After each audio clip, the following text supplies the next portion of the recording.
Davis, welcome to the latest episode of Cut to the Chase. Today we're talking variation manufacturing bias. That word sounds a little bit iffy. Let us explain though, right? We're on auction day. We've got a potential buy, but they want a long settlement and they want a very low deposit. And, you know, if you say that to the vendor will say, just don't worry about it. Oh, yeah. Big mistake, because that particular buyer could be the one that pushes another buyer up, right?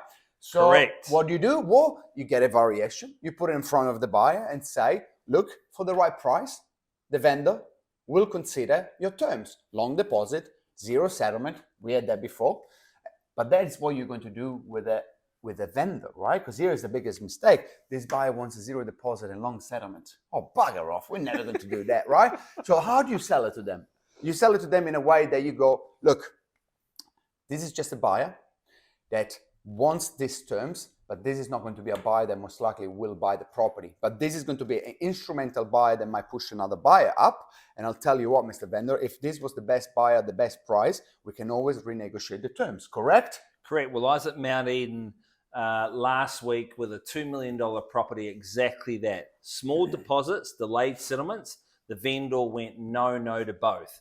And you've, in this market, Diego, as we know how to do, you've got to be on the side of the vendor, but you've got to explain to them how critical it is. So I had a discussion with the vendor. She accepted both variations. We went to the auction. We changed both parties to more deposit, shorter settlement dates, and we got it sold. So we did. We manufactured a sale from a situation where the buyers didn't want to bid and the vendor didn't want to accept variations. So everyone got paid and everyone moved on. Buyers were happy, vendors were happy, agents were happy. Yeah. So yes, Can you manufacture? Because finding a cash hot emotional buyer, great, but there's not a lot of those around at the moment. They're not. And here's the most important thing: just the way that you explain it to the vendor. You are signing a piece of paper that you're allowing